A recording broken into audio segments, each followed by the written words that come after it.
All right, while everyone is still logging in, we'll go ahead and get started with some introductions. I'm Jeremy Hernandez, Assistant Director of Officials with the Florida High School Athletic Association. I am starting my 6th year at the association. We also have Alex Ozuna. He is the Sports Director of Boys and Girls Lacrosse. He's going to stay probably muted and have his screen turned off for most of the presentation as he's with his son at practice. So that's who will be with us from the FHSA office. We also have Lou Corsetti and Deb Wilson with USA Lacrosse joining us tonight. They've kind of helped spearhead this partnership, I guess we can call it, as we look forward to better trainings and getting our officials here in Florida proper information and things they need to become better officials.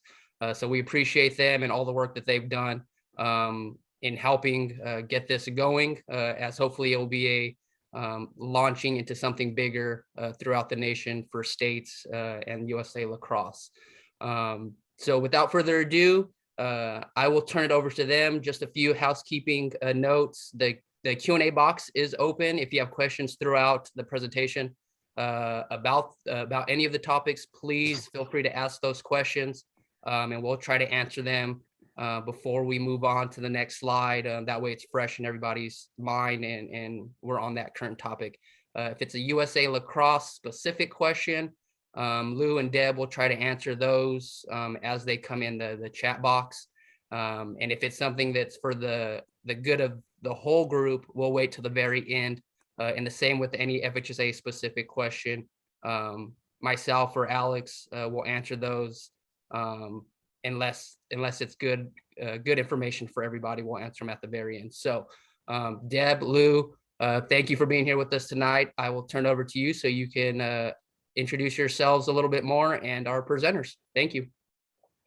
Okay, so I'm Lou Corsetti. I'm the Regional Director for USA Lacrosse. I'm based out of Atlanta. Obviously, I cover Florida, which is part of the Southeast. And as Jeremy mentioned, Deb Wilson, who joined us about, I guess, 6 months ago from the triathlon world. She's been doing a bang-up job, and we've been able to build a solid relationship with Jeremy and Alex in the FHSAA. So this is our first foray into meeting with folks and talking to them about it. And we have two, well, Deb's great too, but Colleen and Bob will be here. Deb's going to introduce them in a second, but tremendous individuals. And I just want to say thank you for everybody for being on this call, because we need you more than ever, not only just our sport, but every sport across the state. So if you're a multi-sport official, we love that you're here. And Deb and I are resources. You can call me and Deb anytime or email us, and we'll have our contact information out there. Jeremy and Alex are recording this call, but we, again, wanted to thank you and thank Jeremy and Alex specifically, because they put a lot of hard work into this with Deb. Thanks, Lou and Jeremy. I want to start off by saying thank you. We're really excited to have this opportunity to partner with Jeremy and Alex and to help the officials in the state. As we mentioned, tonight we have a webinar on professionalism and game management hosted by Colleen Spiegelhoff and Bob Pradella. They're two outstanding members of the officials lacrosse community, and there's so much to say about both of them. But since we have a webinar to kick off, I will keep it just to their highlights. I'm going to start with Colleen. Colleen's a national elite women's lacrosse official. She's the Sunshine State Conference assigner. She's also the chair for our USA Lacrosse Women's Officials Education Development Team. She's also one of our national clinicians, a trainer, an observer, and an annual presenter at our LaxCon event. She's also a Collegiate Women's Lacrosse Officiating Association state liaison and clinician. And Bob used to coach lacrosse until he realized there was a rapid growth of the sport and a shortage of officials. So he jumped on and put on those stripes. So for the past 10 years, he's served as a college referee at the NCAA level and has officiated 6 of the Florida High School Athletic Association state champions boy lacrosse games. He's also the coordinator of the Men's College Officials for Florida and serves on the North Florida U.S. Lacrosse Chapter Board and a U.S. Lacrosse Certified Assigner, Trainer, and Observer. And he's also our USA Lacrosse Officials Development Liaison for the state of Florida. So you can imagine they've done a lot if those are the highlights. So I'm going to turn it over to the both of them to start off this webinar for us.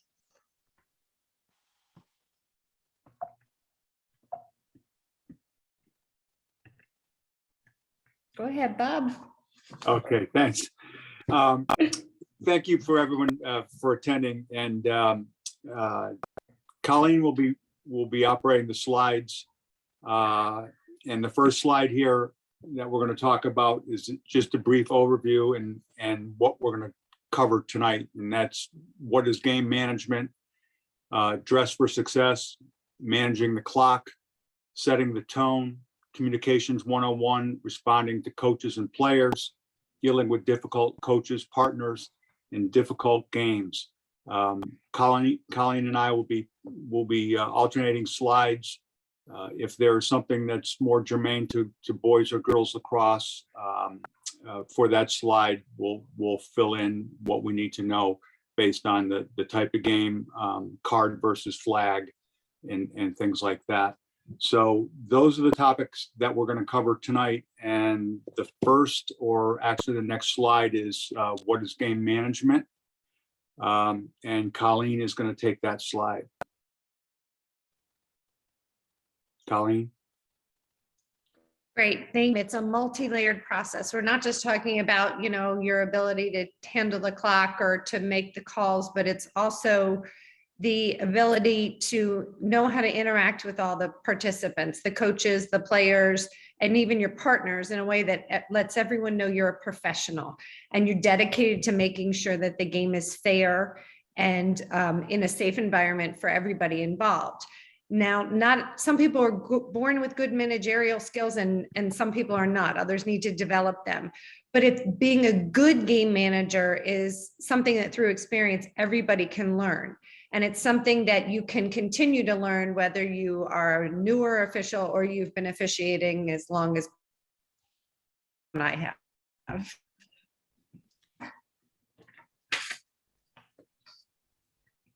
Okay, the next slide is good game managers. What is a good game manager? What do we have to concern ourselves with? We are facilitators. We must enforce fair play and sportsmanship. Mediators who are responsible for setting the tone of the game. Supervisors who recognize and handle fouls appropriately. Administrators who respond to players, coaches, and spectators. Cruise directors who make sure everyone has fun. I think that'll probably be the hardest of those, but that's okay. A facilitator, to facilitate a game properly, we have to realize the game that's in front of us and how we're going to ref it. Is it two friendly teams? Is it a rivalry game? Is it a conference game? Is it a blowout game? Every game is different, and because of that, we have to make sure that we're all on the same page as officials and we call the same foul on both ends of the field. It's about consistency. A mediator who are responsible for setting the tone of the game, basically shut down the game early if we see that a game is tending to be a rougher game or the players are agitated for some reason.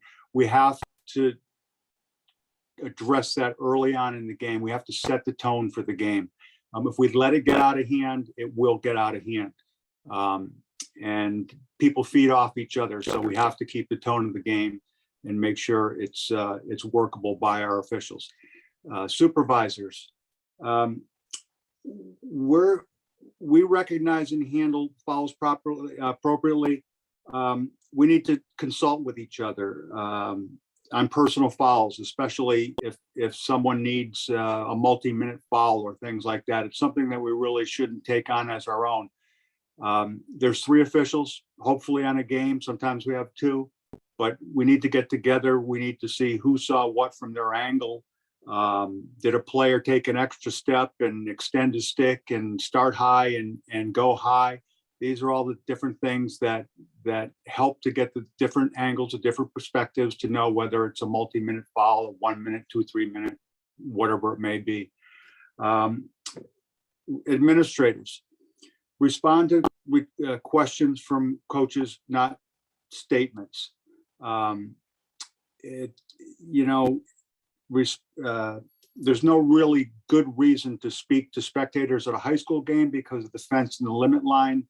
But if there are youth officials on here and it's a youth game and a spectator were to ask a question respectfully, when the play is stopped, by all means, answer the question. It builds rapport between the officials and the spectators. So those are parts of being a good game manager. And we'll go on to the next slide. Yep, Bob, if I can just add, I think one thing that with the experienced officials that we have, some are going to be better at some of these than others. Maybe you're really good at making sure everyone has fun, but you're not so good at handling the administrative aspect of it. Well, as our job as experienced officials is to develop all these abilities. And so as an official should be able to look at what you can do and say, you know what, I really need to work on my ability to make it fair and to enforce sportsmanship, or maybe I really need to pay attention more to how I respond to the coaches and the spectators. Identify what it is you as an official need to work on, and that will only help you improve your ability to officiate at any level. So let's move on. Dress for success. In the state of Florida, it's fascinating to me. I should say that I'm a transplant from New York for 17 years, but it's fascinating to me how fast the color black does not stay black down here. It's remarkable. But it's really important that we as officials show up and look our best and look professional at all times. It shows that we care about our job. It shows that we look at this as a serious job and that we're going to do our best. You have to show up with a uniform that fits, that's not torn or stained, that your blacks don't have sweat stains all over them, that your shoes are clean, that your flag is bright yellow. Unfortunate trend down here of people use their brows for perspiration, and we don't need to be doing that. You want your black sunglasses, not mirrored sunglasses. And as I said, all your blacks are truly black. When you put an effort into your appearance, when you put an effort into your appearance, it shows. And that is that sort of unwritten, you can't make, you don't get a second chance to make a first impression. That really shows in officiating. So make sure you are dressed for success. Bob, anything to add there? If it is a fascia game, make sure that we have the proper jersey on that has the fascia patch, American flag. We want to look consistent, and there are, I believe, at least 4 authorized vendors that sell the fascia jerseys with the sublimated patch and the flag. So just make sure you know where you're going and you have the right jersey. If it's a youth game, obviously we can wear plain stripes, but if it is a fascia event, make sure you have the right jersey in your car. And again, there are on Arbiter Central Hub for fascia, there are links to the available vendors where you can get these type of things. So great. Okay, managing the clock, and I'm reading from some notes here. We get to a game, talk to the timer before the game. Every high school lacrosse game should have a table, and there should be at least one person from each team at the table. Talk to the timer. Where's the clock being kept and by whom? Know where that is. Hopefully it is from the table. If it is in a press box, make sure there's a way that someone at the table can communicate with the press box if we have to adjust the clock for any reason. When you talk to this designated timer, try and get a sense of their experience level. If it's someone brand new and they tell you it's the first time they've ever done it, well, we may have to pay a little bit more attention to the clock Is it starting on a whistle? Is it stopping on a whistle? Is the scoreboard being used? As far as the scoreboard goes, does the field have a scoreboard? Does the scoreboard work? Does the horn work through the scoreboard? If it doesn't, is there a air horn at the table? These are all things that we have to check before a game starts. Start on time. And the way we do that is when we get to a field and we talk to the coach, ask him, will there be an anthem? Yes, no, when will the anthem be played? Will rosters be announced for one team or both? Here's a great one. Is it senior night? If it's senior night, plan on being there for a while and plan on starting late.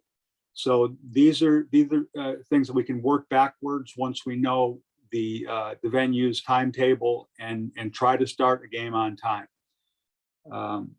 Check your clock throughout the game. Again, is the score correct? Are the timeouts displayed? Are they correct? Does the operator start and stop on the whistle? Again, it's just get in the habit of looking at a clock and make sure it's running when it's supposed to run. Let's see here. Communication when penalties are released. It's a good practice to look at the time that a player enters the box and actually do the math for the coach and anyone else who's concerned. Someone goes in for a minute penalty at 9 minutes and 12 seconds. Tell the coach, tell the players, coach, he comes out at 10:12. That way everybody can look at the clock and they know when he's getting out, and that'll alleviate how much time's left in the penalty, how much time's left in the penalty. Make it well known, make it easy for them. It's easier to count back a minute than it is 30 seconds. So we may have to do a little math in our head, but that's okay. Who times timeouts? The best practice for a timeout is for one or all the officials to start a timer. And basically a timeout should take 2 minutes. They get 1 minute and 40 seconds. At 1 minute and 40 seconds, call them back to the field and give them roughly another 20 seconds to get set to start the play again. If there are no time clocks, if you're at a field that really doesn't have anything and you have to keep the time yourself, you have to keep the time yourself. The main thing is to make sure the game takes place and the game takes place safely.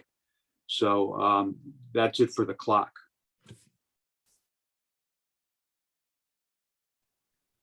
Next slide. Okay, this is the unified field, which is the field marked for both boys and girls lacrosse. And part of your pregame needs to be that you're checking the field of play. You want to check that the field markings are correct. Obviously, with the unified field, there are quite a few markings on the field, but you want to make sure they're correct.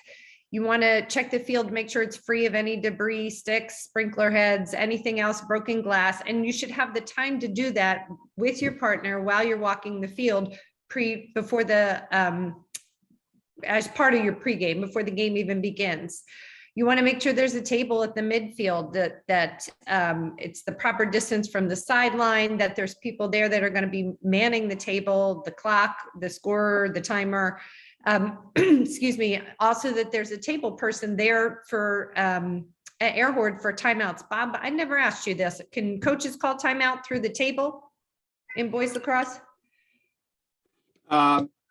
Normally, the only time a table will notify an official is if they sound a horn for a question or something like that. Other than that, we try to identify who will call a timeout. In some cases, the coach will say, my assistant can call a timeout. Otherwise, we're tuned into his voice. Okay. Well, in girls, they can call it through the table. So we definitely want to make sure that that air horn is there so we can use it. And then the communication between the press box is really important. If there are people that are only up in the press box and you have to reset a game clock, or you have to, there's some concern with the score, you have to have someone at the table who can communicate with the people in the box. Sometimes that's even just an assistant coach who has the cell phone number of the person up in the box. But that's part of your pregame to know who to go to and who to talk to about that prior to the game. So if you have an issue like that, you can address it quickly and efficiently. Anything to add, Bob? No, again, you get to the field, walk the field as a team. And the last thing we do before in a boys game is make sure we check the nets. The nets are very important. Make sure that a ball can't pass through the net at any point, because if it can happen, it will happen. So, yeah. Right. We do that on the girls' side too. Okay. The next slide, setting the tone of the game, be fair, firm, consistent, calm. Call midfield fouls. Don't hold for an advantage. Now that's a girl's term, and Colleen, you can address that at the end. Address the coach's questions. The first 5-10 minutes of a game will let you know what game is in front of you. It will set the tone. And again, be prepared for anything to happen. You know, you set the bar and you let them know when they're approaching an issue, maybe when they're pushing the envelope. Let's put it that way. In the girls' game, it's make the calls in the midfield instead of holding for advantage. This sets clear boundaries for what you will and will not tolerate. So I'm reading that line from Colleen's presentation because I don't know that much about the girls' game, but that's there. Respond to coach's questions. Sometimes a coach just needs to know that they're being heard. I hear you, coach. We'll get to you when we can. We never divert our attention from the field for a question or a statement from a coach or an assistant coach while the play is live. The moment you turn your head to say, coach, I've got you, something's going to happen. You're going to hear a noise and someone's going to be lying on the ground. So acknowledge the fact that the head coach has asked a question, and just let him know, coach, we'll get back to you as soon as we can. If a coach has a question about one of your partners, tell the coach, I'll find out. At the next dead ball, talk to your partner. Say the coach was wondering about this call. What did you see from your angle? Solicit the information. Next good time to talk to the coach, let him know you talked to your partner. I addressed your question. Here's his answer, and then move on from there for the most part. You know when to end a conversation with a coach. Coach, if you want to discuss it further, we can discuss it after the game or at halftime. But make sure the game moves along. Don't interact with assistant coaches. I actually, in another slide, I addressed the same thing, and we'll come back to it. If an assistant coach starts anything with "that's up," it's usually because they're a younger coach who is just not too many years away from being a player, and they're energetic. They want to let you know that they know what fouls are too, but unfortunately for them, they're not officiating the game at that point. So if officials, if assistant coaches start with "that's a hold" or "that's a push" or "that's a this," don't respond to them. Respond to the head coach and say, "Coach, please talk to your assistant. We'll ref the game. You guys coach the game, and let's just kind of move on from there." So that's what we have for setting the tone of the game. And we can go to the next slide. Bob, let me just chime in on that midfield advantage idea. For those of you that are high school or that are college officials, you know that we call all fouls in the midfield in the women's game because there's a count. In high school, we don't have to do that. You can hold for advantage, but you have to really think about what the advantage is for a foul in the midfield. Unless they're on a fast break that started at their own defensive end and they're on a one-on-one break, there really is an advantage to holding a call. You make a call in the midfield because you're setting the tone to say, this is what we will and will not accept. If you allow those fouls to go in the midfield, then you're basically required to allow them to go down in the critical scoring area for the women's game. And that's not a precedent we want to set. So you can clean up and set the tone of a game early by saying, this is an action that we're not going to allow regardless of where it happens on the field. That's where we're talking about for the advantage. Okay. So when we're talking about the pregame with your partner, we're going back to a discussion about the pregame before we move on to the actual game. Excuse me. What do you want to talk about with your partner? Well, the field coverage. How are we covering the field? What area are we covering? We at USA Lacrosse teach the same way. Unfortunately, the game is not always officiated the same way throughout the country. So if you go to another part of the country and do a tournament, it's really important to have this pregame discussion. How are we covering the critical scoring area in the girls' game? Who's calling fouls where? So have that discussion with your partner. End line coverage, who's got the end line? In the girls' game, there's something called the coffin corner that we talk about, and who has a better angle on that. Have that conversation. If you're the trail official and you feel like you can have a good angle on that, I'm going to look to my lead official and I'm going to give you some signal to let you know that I did have a good angle on that and this is the call. So have that conversation prior to the game so you know to have that communication with each other.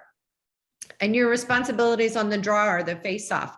What are we looking for? Am I covering everything and you're covering everyone who's off ball? Or how are we doing that? Again, it's a discussion that you have with your partner so you know everything's covered. In the girls' game, the draw responsibilities are going to be the official who's administering the draw. So that official will assume that the other official, the off-ball official, is covering both restraining lines for early entries and all the players on the circle. Have that conversation to confirm that, to make sure you're all on the same page. When we talk about warnings and clock management, if I talk to a player and who was getting mouthy with me and has talked back several times about calls and I've given her a warning, I need to make sure that my partner knows that. Maybe the whole game that she's been talking to both of us and we've both been keeping it, not discussing it with each other.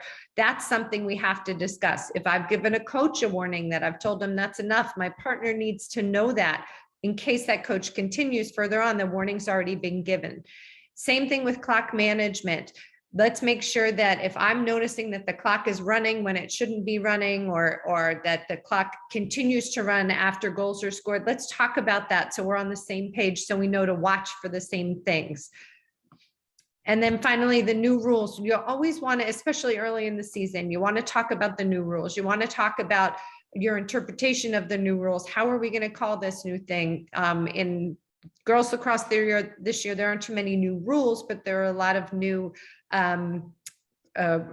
additions, I guess I should say. So we want to make sure we're clear of that. We understand when penalties are how penalties are being administered, and when we're stopping the clock, when we're not stopping the clock, things like that. So it's just a nice review to have. And as Bob said, this whole conversation can take place while you're walking the field. It's a great time to do it. You're walking the field, you're checking the nets, and you're talking about what's going to come.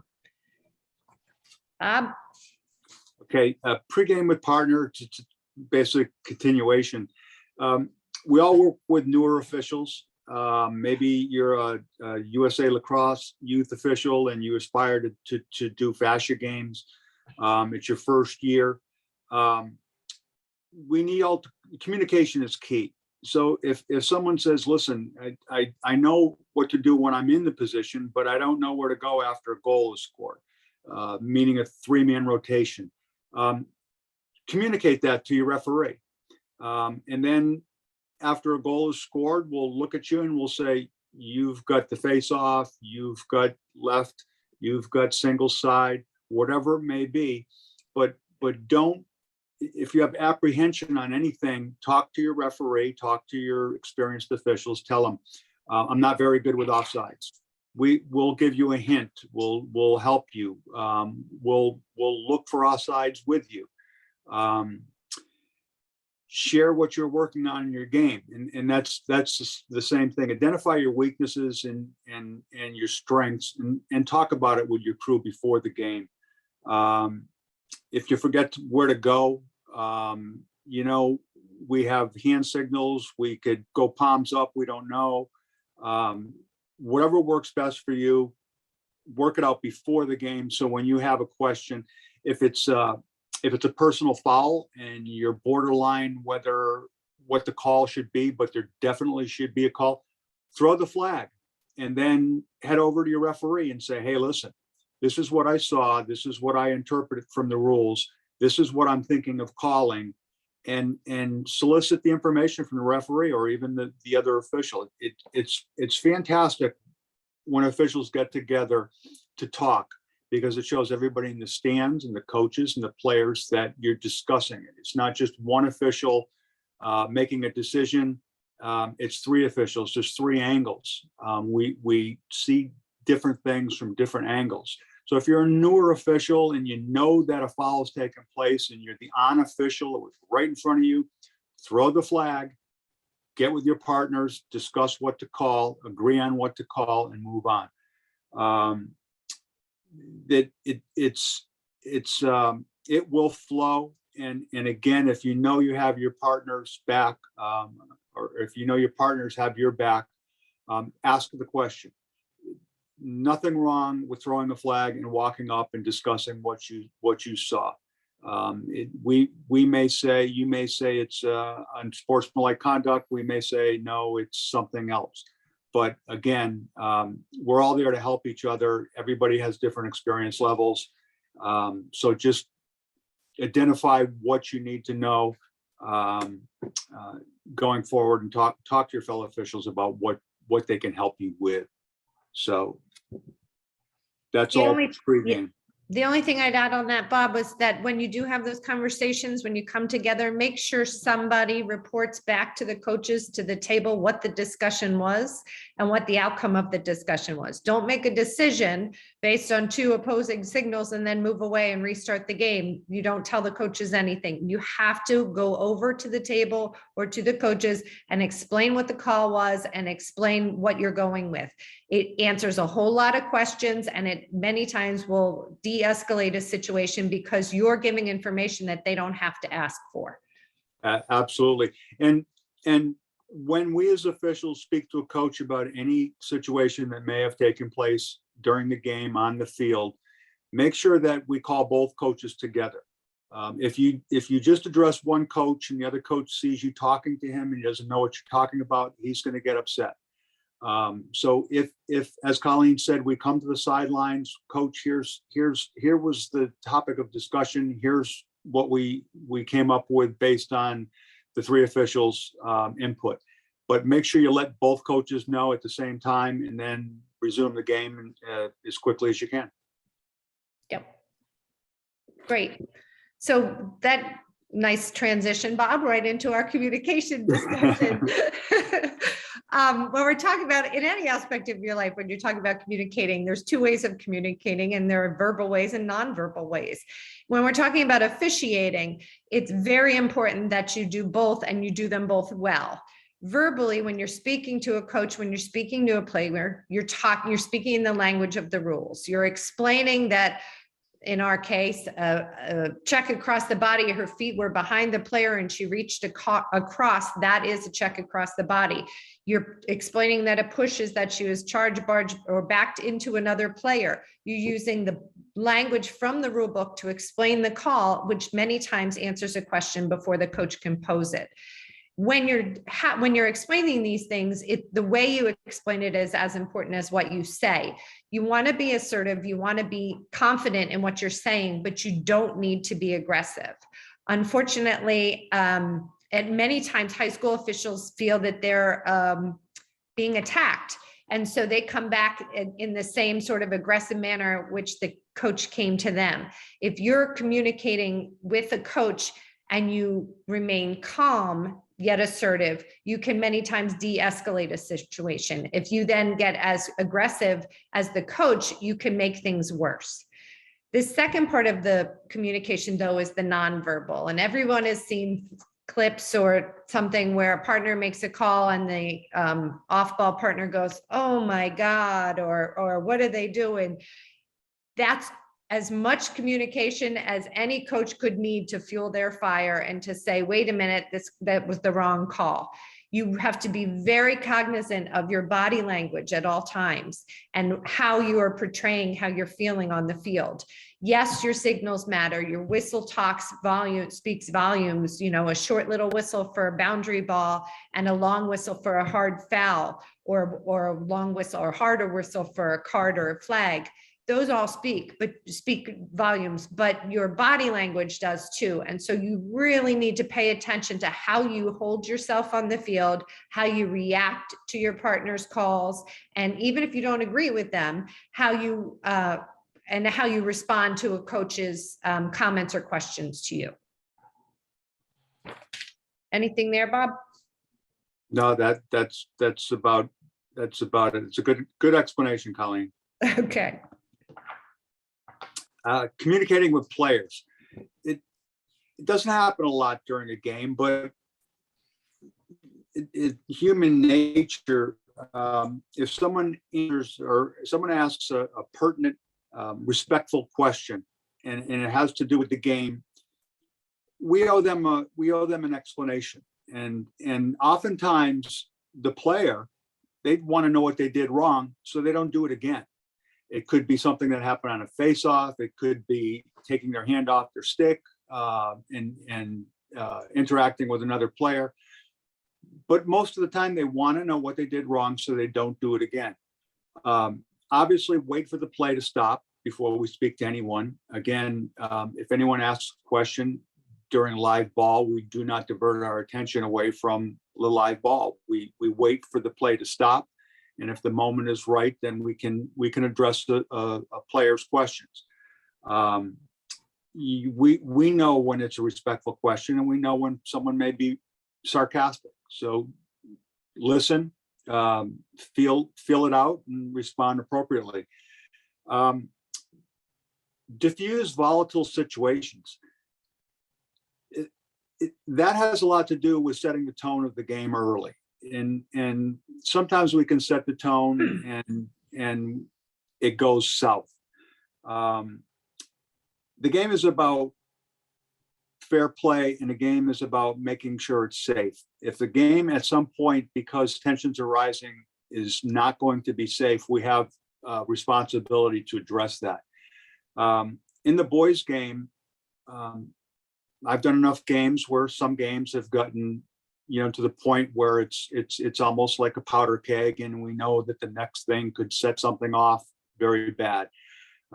I'll share something that I've done in the last few years that's worked to cool down the temperature of a game. And what I did and what I've taught some other officials to do, and it's worked, is if a game is about to explode for some reason, or you feel that it could go south very quickly, stop the game, call an official's timeout, send the players to their benches, let the coaches and the fans and everybody wonder what the heck you're doing. Wait a couple seconds, call the captains back out to the center of the field. All three referees, get your captains back out there and explain to them that they're the leaders on the team. They were chosen to lead, and that you're going to give them the first opportunity to diffuse this volatile situation. Listen, guys, we're gonna rain flags on this game. We will cancel it if we have to. We'll walk away from this game if safety becomes an issue. Go back to your players, go back to your coaches, tell them that the officials have reached their limit with rough play, and that from this moment on, flags will fly, cards will be pulled out of their pockets, and we will not tolerate it with the possible outcome of stopping a game. It's worked before, works most of the time, but it's something that was born out of need, and it has worked. And at the same time, we have to realize that the parents know that something's going on too. The parents can feel the temperature of the game, and the parents can tell that something bad may happen.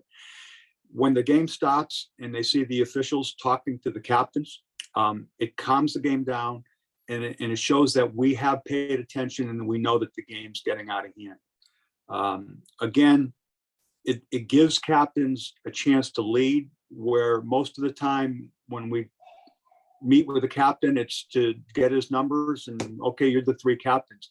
Very rarely do we ever interact with the captains, but that's a perfect time to do it, and it's to diffuse those volatile situations. Again, emphasizing safety and using a calm voice just to get across your point that we know what's going on, this is getting out of hand, and we will stop the game. So that's a little tips and tricks on communicating with players. And again, we only communicate with people that are respectful and ask intelligent questions. Colleen?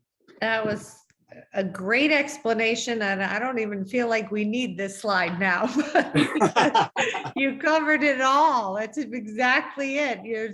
We're just giving suggestions here on how to respond and not to respond to players. But I think what you said is exactly what's needed, Bob. It's that we are here to maintain a safe environment for all of you. And if you approach it, if you pull the captains in and talk just to the captains, you make it clear to everyone that you're taking this seriously and it is escalated to a point that you're no longer willing to tolerate. And so I think we could just move right on. Great point. Super. I've got this slide, coaches' comments. Are we on to, yeah, we're on to coaches' comments. Oh, no, communicating. Are you doing that? That's okay. I'll cover this. So we're communicating with the coaches. I slid down. I'll take it. I'm sorry. Okay, no problem. We talked about a lot of this already. So we always acknowledge to a coach that we heard them without taking focus away from a live ball. Coach, I heard you. We'll discuss it at the next dead ball or when it's appropriate. For rule clarifications, start with coach by rule. It shows that you know the rules and explain the situation and the ramifications of the foul by rule. But it's always a good thing to say, coach, by rule, this is what we saw, and this is the outcome. This is what's going to happen. Let the coach talk. Sometimes they just want to vent. Don't let them talk too long, and don't interrupt them. No one likes to be interrupted. On the flip side, if a coach is rambling and he won't stop, that's when we have to say, hand up, coach, we heard you. We can discuss this at another time, but right now we're trying to finish this lacrosse game. Admit mistakes. I think officials get a bad rep for thinking that they may know it all. But again, if you missed it, you missed it. Coach, I missed it. What can he say? He could say a lot, but admit it. Own up to it. Coach, I was wrong about that rule. I'll try and be better. We've got to be humble. When you're wrong, you have to eat it. You gotta swallow that pie. You have to eat it. You have to admit it. No one likes anyone who always thinks they're right, because no one is always right. So if you're wrong, if your partner made a mistake, talk to your partner and have your talk. And this has happened before. Coach wants to know why you did this. I screwed that up. Perfect. Go tell the coach you screwed it up. Don't make me do it. You do it. It's going to add credibility to yourself. And again, no one's always right, and always admit when you're wrong. It's just the right thing to do. So. Absolutely. So these are just, again, responses to coaches, but I think they all are in keeping with what Bob said. Just that we're maintaining a calm demeanor, that we're acknowledging that we hear what they're saying. We'll watch for that, or we'll talk about that at halftime, can go a long way. I'll explain when time is out. Many times when you say, I'll get back to you on that, by the time you get back, they've moved on. They're 3 questions further, so they don't even want to talk about that. But if you say, I'll get back to you about that, get back to them and go back to them with that answer, whatever that answer may be. Many times, as I said, they may not even remember.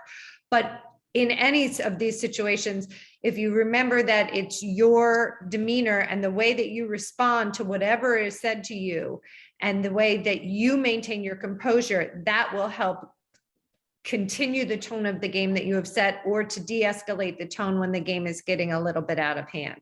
So always remember, your response can dictate the next thing that the coach says. And something like, "You're right, coach, I missed it," it's hard to respond to.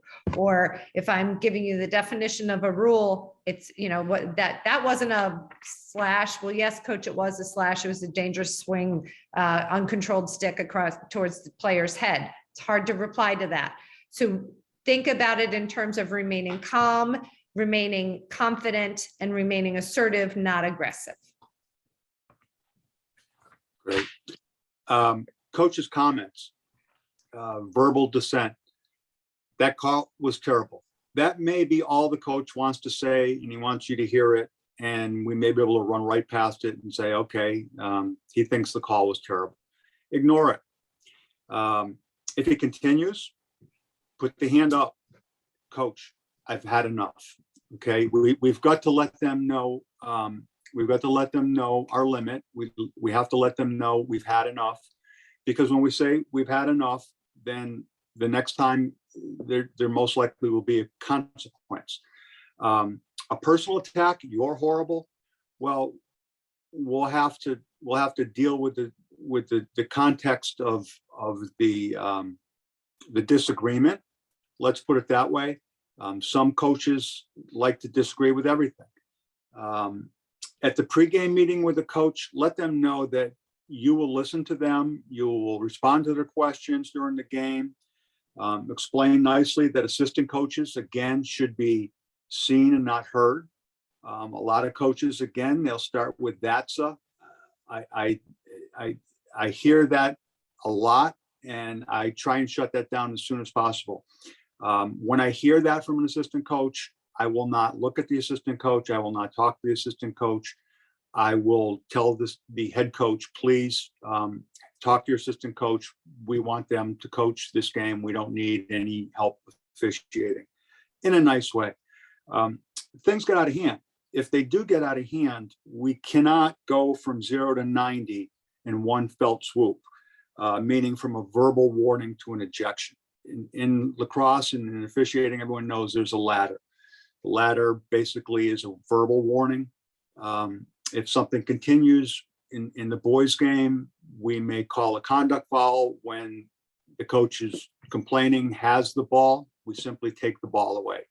The next step is to wait till the other team has the ball and throw a flag for conduct foul, put someone in the box for 30 seconds. The next rung on the ladder is a personal foul. It happens. We'll have to give a personal foul. Once you give a coach one personal foul, please know that if you do a second personal foul in a boys' game, you have to eject the coach. So again, use the ladder. That doesn't mean that you cannot go from 0 to 90. Sometimes we're left with no choice but to go that route. And that would be an example of maybe a coach coming onto the field and charging an official, or berating you in a profanity-laced tirade. Things like that, absolutely. Throw the flag, eject the coach, go through the procedure, explain what you have to explain. But that should be the last resort. But if you have to do it, you have to do it. Again, treat respect with respect, treat questions with answers, and don't respond to statements. So, Colleen? Yep, great, good stuff. So let's talk about during the game, working with your partner. Whether you have one partner, two partners, it doesn't matter. You're a team. So it is very important that you communicate during the game. Check in with your partner throughout the game. See how they're doing. Are you okay? Are we in agreement? Do you feel like we're calling the same thing? Just even making eye contact with a partner to let them know if you're ready or not ready. It basically lets them know I'm on the same page with you, especially with officials that are less experienced. I'm here. I'm on the same page with you. We're doing this together.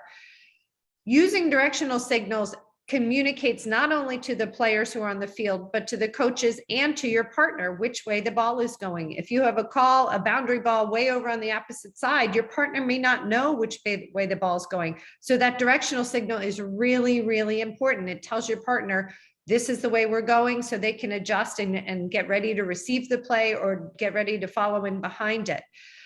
When the clock stopped, talk through things. Hey, did you see that girl go to the ground? What happened there? Do you know why that happened? Make sure that you're discussing these unusual things so you saw them in the same way, or that you have all the information that you need should a coach ask you a question. You know that many times if somebody's going on the ground and then there's a timeout, somebody's coming to talk to you about it. Let's make sure that we understand what we both saw before the coach gets here. Let's talk about that and make sure we're clear. And then consult with your partners on the fouls and defenseless player situations. As Bob is the boys side of it, but it's really the same. When I'm going for a cardable foul and I'm not sure if it's a yellow card or a red card in the girls' game, and I'm really not sure, I'm going to consult with my partner before we go there. That's a big call to make a red card in a high school game, so I'm going to make sure. Or if I'm not sure that a foul was a cardable foul, maybe I need to converse with my partner before I pull that card. It's okay to call a timeout and get together and have that conversation. You want to get it right. That's your job, is to get it right. And because you're a team, you both want to get it right. Anything there, Bob? No, that's good. Great.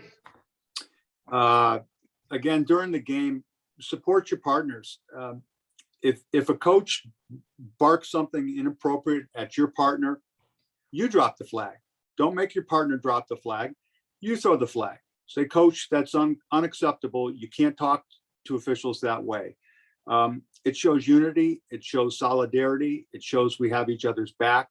Don't let a new official or one of your partners wilt under a coach's berating them, because they may not know when to stop a coach. They may be new. They may say, well, this may be normal. Well, it's not normal. So feel free to support your partner. If someone's picking on your partner and they cross the line, you drop the flag. Say, I got this, and say, coach, it's unacceptable. Trust your partners to make the calls. We talk about in the boys game, if you're the unofficial, if the ball is closest to you, you'll live and die by your technical fouls. If you're on the other side of the field and you think your partner missed a technical foul and you throw your flag from 50 yards away, it's not a good thing. If it's a safety foul and you see it, and perhaps your partner was looking at the ball, and close to the ball, someone gets hit late or taken out, or the person making a pass gets hit late. If you're 100% sure, throw the flag, make the call. If you're 100% sure that your partner may have missed something, correct it. Come in, get together with your partners, discuss the call from all your perspectives, your angles, and then pick up the flag if you have to. It just shows good judgment. Yes, something happened. Yes, we all saw it. Yes, I may have missed that angle. No, a foul wasn't committed. Pick the flag up, wave the flag in the air, move on, and just learn from that. I've got to tell you, it looks really good to everybody involved when there's a contentious play or a goal or a no goal, and you all get together and you discuss it. It looks good. It shows that you're working together and that you're considering all the angles and all the possible scenarios that could have happened to get you where you are at that point. So get together, talk about things, especially multi-minute fouls, hits to defenseless players, any of those things. And if you're the official that sees a big hit, and you don't know if it's a 1 or a 2 or a 3 minute foul, talk to your partners. Typically in boys lacrosse, which is full contact, if there's an illegal hit and the player's on the ground and he's not getting up, there may be 1, there may be 2, there may be 3 flags, because the play happened equally between the 3 officials right in the middle of the triangle. Leave the flags on the ground, talk. A rule of thumb is the longer the player's on the ground, the longer the penalty is going to be. Meaning, if they're not getting up and they have to be carried off the field, it's most likely going to be a 3-minute penalty. Could be an ejection. If they get hit and they pop right up off the ground, it may be a 2-minute. You don't have to make that call right away. Wait for the resolve. Wait for the player to get up, pop up, run off the field, or unfortunately sometimes be carried or supported off the field, and then make your call. You don't have to do it right away. And Colleen said it, once you've been an official for a while and you've worked with your partners, you can look at each other across the field and you can know what each one is thinking. It's just the nonverbal communication between officials. It's something that develops, but it will develop, and just keep on working on it. But again, if you're a new official, or if you're moving up to high school and you know something happened, throw the flag, talk to your referee, and then just kind of move on from there. Great. So another part of managing the game is managing the team that you're on, the team that you're working with. And maybe you have partners who are disinterested in the game or preoccupied with something else, or they refuse to hustle down the field, or are behind playing and missing important calls. So how do we deal with those partners? How does a good game manager, what do they do to get through a situation like that? Well, you can engage your partners by asking questions. What did you see? What is your opinion of that? Instead of having a partner who's defensive, if you come in and say, well, that wasn't that call, you say, what did you see? It gives them a chance to be part of the discussion and maybe explain what they saw. Maybe they had an angle that you didn't have, but at least you're giving them the opportunity to give you information. Use open-ended questions with them. Excuse me, don't just say, was that a slash or not? Say, what made you think that was a slash? Get that information from them. Offer suggestions to them. Maybe next time you could watch for the stick being out of control, and then that would tell you that it was a slash in the girls' game. Stay positive. You're a team, you're working as a team. So if you get negative, they can feed off that negativity. But if you see a partner who's really suffering or struggling with the game, and you're positive and you're giving them the props for the little calls that they're making, that might be all they need to get through the game. We've all had rough games, and sometimes you need a partner to help you through these games to get you to the other side so you can complete the game in a good way. And then when all that is said and done, you just got to let it go. The game's going to continue no matter what. You need to put your best effort forward, regardless of the situation. And you need to do the best job you can as a member of that team. If your partner is off, that's a great conversation to have after the game. What happened? Was there something that happened in particular?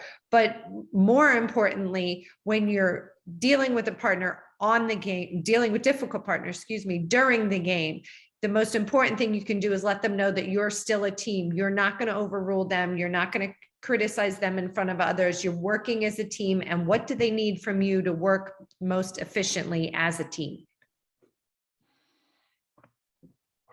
Bob? Post game, leave the field together. We walk on the field together. We walk off the field together. And park in a safe area. Part of the pregame is for the referee is to decide what time we're going to get there, what we're going to talk about, maybe where we're going to park, things like that. It could be a far corner of a parking lot. It could be somewhere down the street. But what we do want to do is not just jump on our car and drive home and think we all officiated the perfect game, because no game is perfect. We all learn from our mistakes. If we misinterpreted a rule or we made a mistake, talk about it. Everything that I've got wrong, the next thing that I do is I go home and I read the rule book, and I read that rule over and over again, and I never forget that rule again.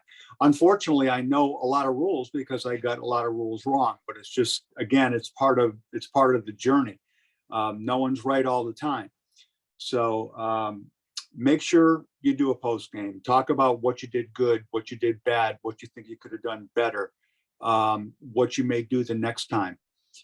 Review game film. If film is available, get it. Critique yourself. Once I started officiating lacrosse, when I watch a college lacrosse game on television, now I don't even watch the game. I watch the officials. It's just something that you're going to start doing. But get the game film. See what your transition looks like coming up and down the field. What is your positioning in the settled situation? Were you running in the first and second half and walking or jogging in the third and walking in the fourth? Well, that may give you a little indication that fitness may play a part, or your pace. You may have to adjust your pace on the field, but they're all things that we have to talk about. And obviously we all learn from our mistakes. So we're going to make mistakes. At some point, someone gave me statistics on how many decisions a lacrosse official has to make during a game, times 3. And it's not in the hundreds, it's probably thousands, because we're looking at time and space and feet and things like that. So mistakes will be made. Talk about our mistakes, and then just move on. It's a learning process. It's not to be critical. It's to learn and grow. So post game is very important. Good stuff. So even the best officials in the country, the Final Four officials, the best officials ever, have bad games. They have hard games. So how do you deal with a bad game? What do you do? It's a very difficult job we have. It's a thankless job many times. And many times it just doesn't go our way. So what do you do? The first thing I would suggest you do is call your assigner. Well, why? Because I'm an assigner and Bob's an assigner. And what happens is when you have a bad game, we hear about it from the coaches. If you call us first right after a game and explain to us what happened, we then have some context for the irate call or the clips or the email that's going to come from that coach. You've set us up to be able to have a conversation with that coach. When you don't tell us anything about the bad game or what happened, and we get a call from a coach, we have no idea, no point of reference. So the first thing I would say is call your assigner. And please understand, Bob and I have both been there. Every assigner has been there. We have all had bad games. We have all made big mistakes, and we understand what it's like. It's just better for us to have that information before we get the call from the coach. So what do you do after that? Well, you recognize that some games are just bad games. Some games are just really hard to officiate. There's, crosstown rivalries, or there's two teams that are incredibly physical and you're working with less experienced partners. Some games are just tougher to officiate. If you can identify the problems that you had in that game afterwards and try and figure out how to improve them for the future, then you're doing yourself a favor, especially if you do that during your post game when you're talking with your partners. You can basically help everyone's game improve by identifying what we did wrong and what we can do better. Call your mentor or another official that you know and say, this is what happened. This was the experience and it was terrible and whatever. Maybe what you thought was so terrible wasn't really that terrible. Maybe you thought was this egregious mistake on your part really wasn't that bad. Maybe it wasn't the game changer. Maybe it didn't make the difference. So call and have a conversation with your mentor or with somebody else to help them sort of evaluate impartially, because they weren't there, evaluate what happened. And then most importantly is go back out there, officiate again. Not every game is going to be a bad game. Not every game is going to have both coaches yelling at you and needing an escort to your car. Not every game is going to be like that. So remember that, get back out there, do a good job the next game, take what you've learned from that previous game and put it into practice and improve. You're bound to be better. Okay, so I see this slide and everyone will be happy to know we are nearing the ending of this presentation.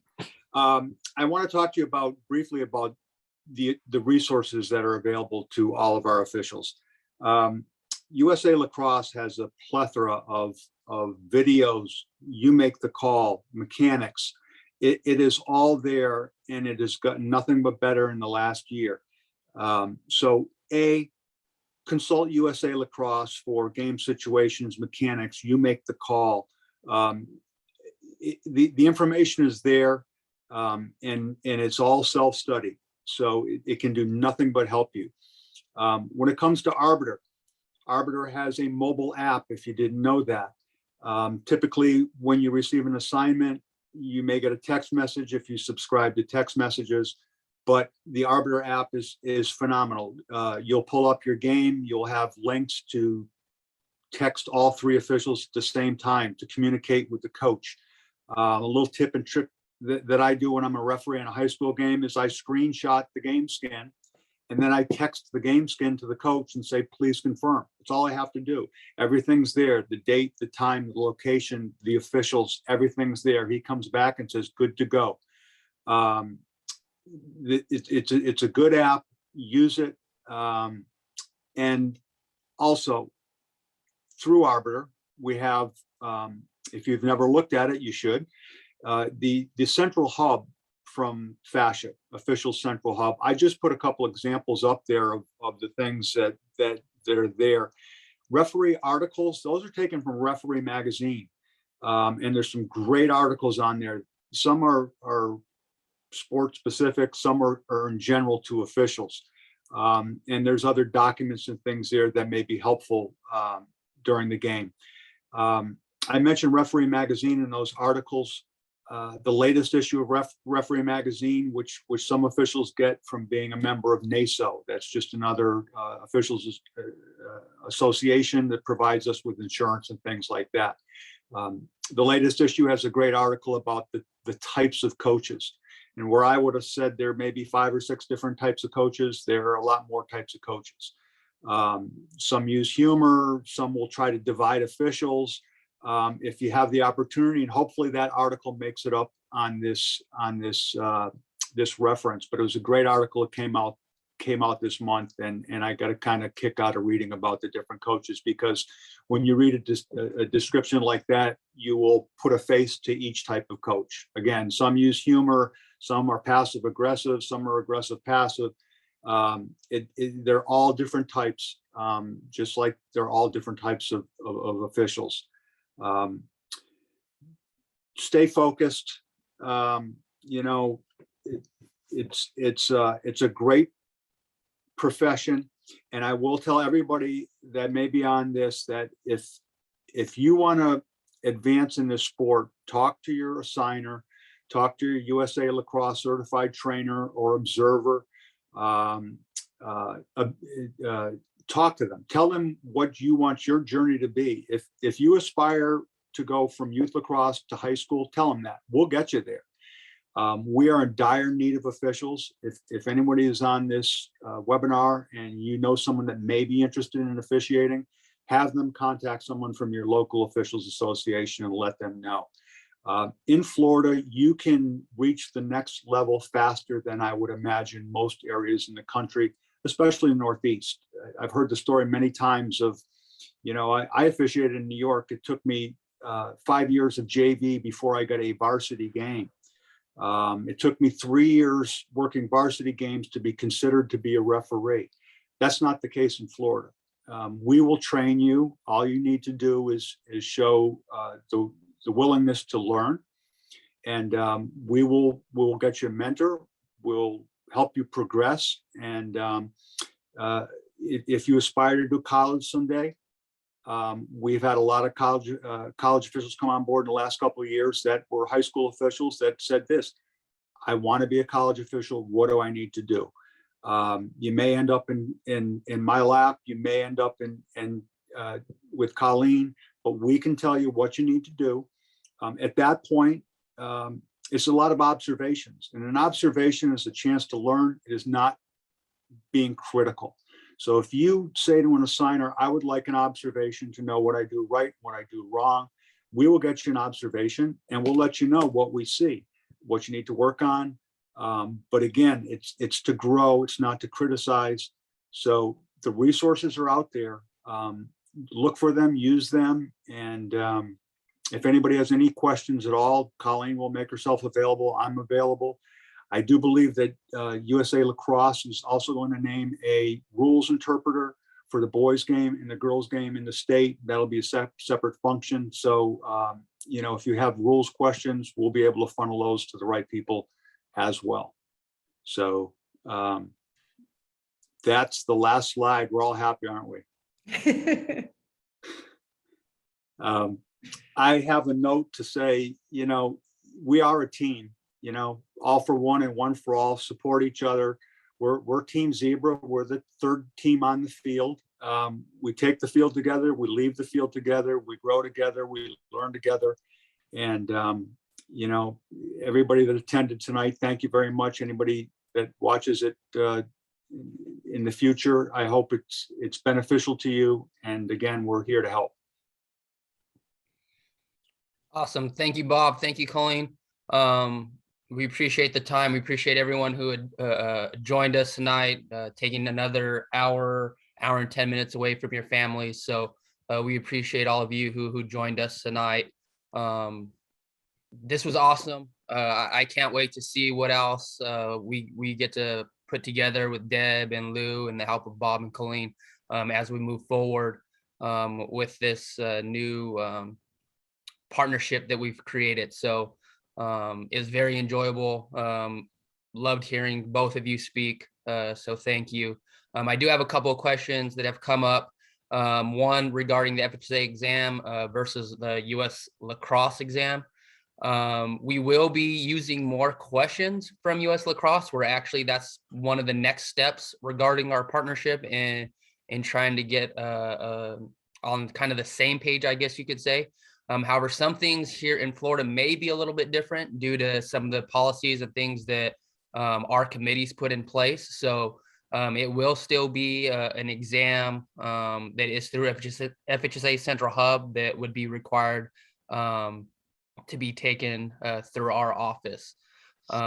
So hopefully that answers that. If there are any other questions, we can hang out for the next couple minutes to answer any general questions that anyone may have. Deb, Lou, I don't know if you want to say anything as we're kind of wrapping up, Colleen, before we head out while we wait for any other questions that may come through.